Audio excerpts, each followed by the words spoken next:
Now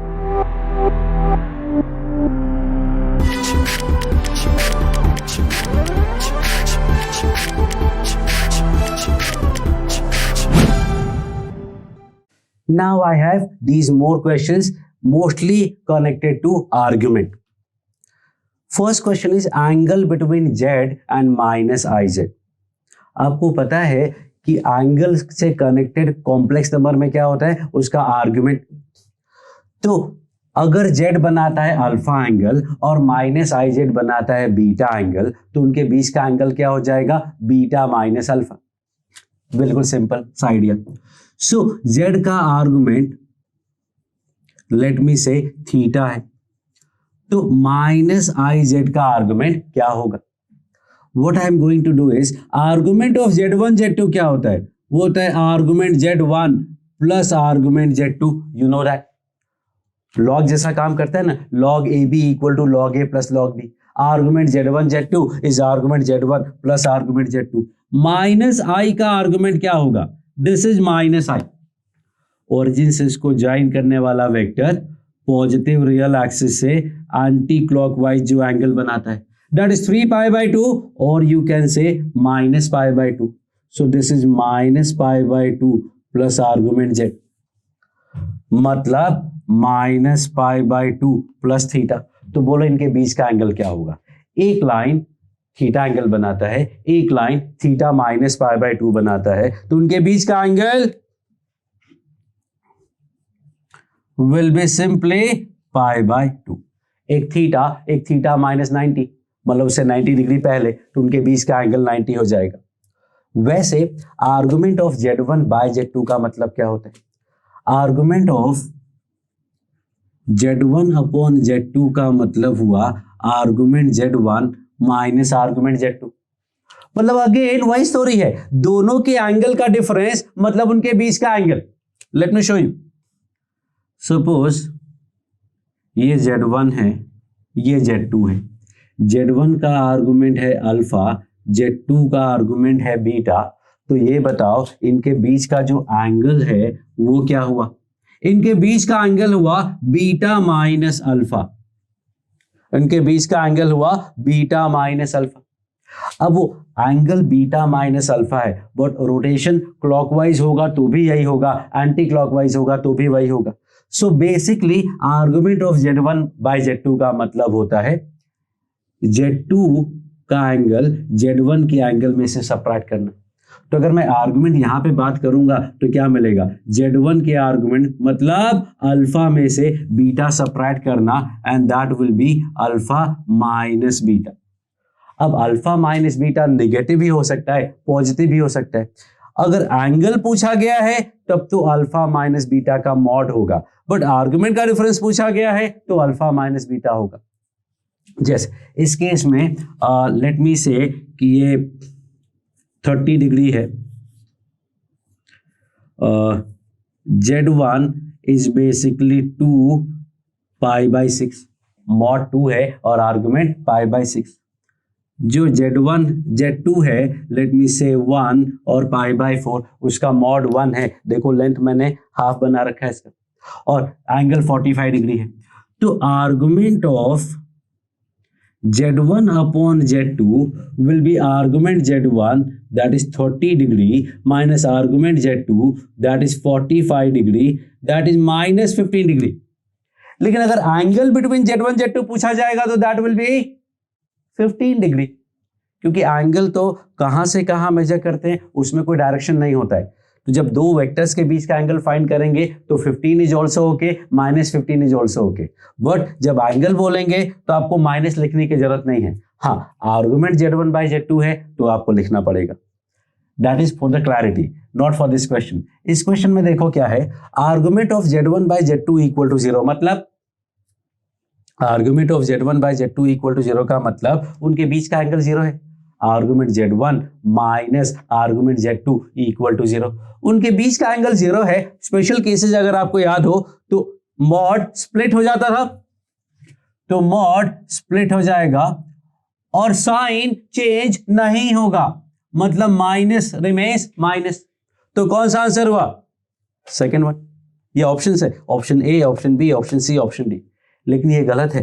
क्यों? जब भी ये टर्म आता है तो साथ में अलग से एक और मॉड लेकर के आता है, and so we don't have any. अच्छा हाँ, ये ऑप्शन शायद मैंने गलत कॉपी कर लिया है। This option was actually mod z1 minus mod z2 का मॉड, क्योंकि mod of z1 minus z2 तो क्वेश्चन ही हो गया। So this is your correct answer. ध्यान देना, स्पेशल केस है, argument of z1 by z2 मतलब angle between z1 and z2 जैसा, नॉट एग्जैक्टली, क्योंकि इसमें डायरेक्शन का सेंस है, आर्गुमेंट z1 में से आर्गुमेंट z2 सबट्रैक्ट करना।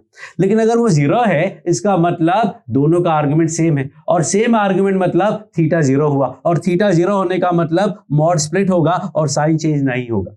और अगर माइनस है मॉड के बीच में तो उसमें भी मॉड आता ही है, बिकॉज ये तो पॉजिटिव है ना, ये तो निगेटिव भी हो सकता है। मान लो मॉड z2 बड़ा हो गया, 3 हो गया, तो ये 1 और ये 3 तो -2 आ जाएगा, जबकि वैल्यू तो 2 होगा, इसलिए पूरे का मॉड भी लगाना जरूरी हो। Argument of z is given as 0 to π। ये गड़बड़ है, क्योंकि आर्गुमेंट मैंने आपको बताया है there are infinite arguments are possible. एक आर्गुमेंट अगर थीटा है तो दूसरा आर्गुमेंट 2π प्लस थीटा, फिर 4π plus theta, 6π plus theta, theta -2π, theta -4π, theta -6π, infinite arguments are possible, but they are talking about 0 to π, मतलब वो प्रिंसिपल आर्गुमेंट की बात कर रहे हैं। मतलब z या तो यहां कहीं होगा, या फिर सेकेंड केस में देखें तो यहां कहीं होगा, या तो फर्स्ट क्वाड्रेंट में या सेकेंड क्वाड्रेंट में, मतलब 0 से π। नाउ टेल मी -z कहां होगा, where would be -z? -z जो होगा वो -x -y हुआ। ध्यान से समझना, z को अगर x + iy बोलते हो तो -x क्या होगा, -x -iy। और अगर दोनों निगेटिव करते हैं तो वी नो दैट कि वो पॉइंट ओरिजिन में उसका इमेज हो जाता है। अगर z की जगह -z करोगे तो वो ओरिजिन में उसका इमेज हो जाता है। Now let me give you one situation। ये एंगल थीटा है, ये एंगल अल्फा मान लेते हैं। चलो फर्स्ट वाले केस की बात करते हैं। फर्स्ट वाले केस में आर्गुमेंट थीटा क्या है? Argument z is basically theta, और -z का आर्गुमेंट क्या है? We are talking about principal argument that you have to keep in mind. तो -z का जो प्रिंसिपल आर्गुमेंट होगा वो ये होगा, एंटी क्लॉकवाइज है, एंड ये एंगल थीटा है तो ये एंगल भी थीटा होगा, तो ये एंगल तो पाई माइनस थीटा होगा, लेकिन आर्गुमेंट थीटा माइनस पाई होगा। Theta minus pi, that you have to keep in mind. तो theta minus pi is pi. देखो थीटा का, जेड का और माइनस जेड का आर्गुमेंट लिखा। सेकंड केस में देखते हैं जेड का आर्गुमेंट क्या है। जेड का आर्गुमेंट है अल्फा। एक्चुअली नहीं, आर्गुमेंट तो ये हुआ ना, and this is actually pi minus alpha. और माइनस जेड का आर्गुमेंट, देखो ये एंगल भी होगा तो अल्फा ही, लेकिन आर्गुमेंट क्या होगा? आर्गुमेंट होगा माइनस अल्फा, क्योंकि क्लॉकवाइज है। देखो माइनस अल्फा बीच में माइनस कैंसल, तो अगेन आंसर इज पाई। तो this is how we are going to solve it. लेकिन एक और मेथड है हमारे पास, आर्गुमेंट ऑफ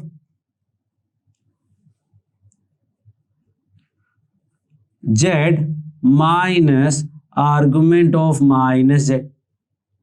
आपको पता है ना, argument of z1 minus argument of z2 क्या होता है?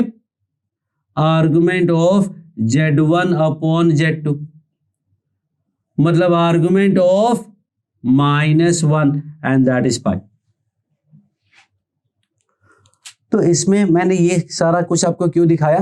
थोड़ा क्लैरिटी लाने के लिए। मेरा मेन पर्पस था माइनस जेड का पोजीशन बताना, आगे काम आएगा, बट फिलहाल we can solve this question like this also. और दूसरा पर्पस था इसका मतलब समझाना। इसका मतलब समझो भाई, एक नंबर का आर्गुमेंट इनफाइनाइट होता है, 0 से पाई के बीच में नहीं हो सकता। पॉसिबल है बट और भी पॉसिबिलिटीज होती है। तो व्हेन आई से 0 to pi, it means they are talking about their principal argument. Last question, last question if you see, mod of Z omega equal to 1 दिया हुआ है, argument Z minus argument omega pi by 2 दिया है और Z bar into omega पूछा है. Basically they are talking about modulus and argument. तो let me take a case z और ओमेगा. जेड का मॉडुलस आर मान लेते हैं, तो ओमेगा का मॉड क्या होगा?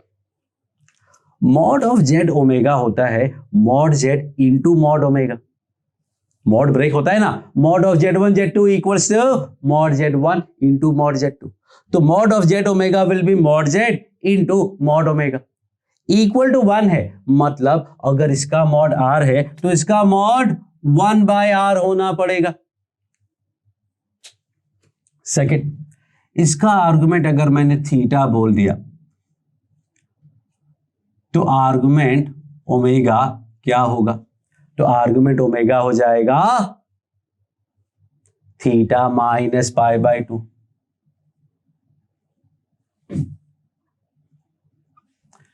We are talking about modulus and argument, तो मैंने मॉडुलस और आर्गुमेंट लिख लिए. Now what we need to find is z bar into omega. Z bar मतलब इसका मॉड क्या होगा? आर, क्योंकि जेड का मॉड आर है तो जेड बार का मॉड भी आर होगा. और इसका आर्गुमेंट थीटा इंटू ओमेगा का मॉड क्या है? 1 बाय आर, और ओमेगा का आर्गुमेंट थीटा माइनस 90. प्रॉब्लम बस इतना है इसमें कि ये मैंने जेड के लिए लिखा है, जेड बार अगर कर दोगे तो क्या होगा? ये मैंने आर और थीटा लिखा है, कोई ऐसा अलग से नहीं है. Just for your understanding, this is R and this is theta. जब कॉन्जुगेट लोगे तो कॉन्जुगेट का मॉड तो आर ही रहने वाला है, लेकिन आर्गुमेंट माइनस थीटा हो जाएगा. So these are two complex numbers which we are supposed to multiply, where first का mod r, second का mod 1 by r, first का argument minus theta और second का theta minus 90. अगर दो नंबर को मल्टीप्लाई करते हैं तो उसके मॉड आपस में मल्टीप्लाई होते हैं, r इंटू 1 बाय r 1 आएगा, और उनके आर्गुमेंट आपस में ऐड होते हैं. जब इन दोनों को ऐड करोगे तो माइनस 90 आएगा.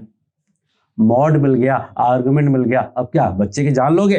देखो 1 इंटू कोस माइनस 90 प्लस आई साइन माइनस 90.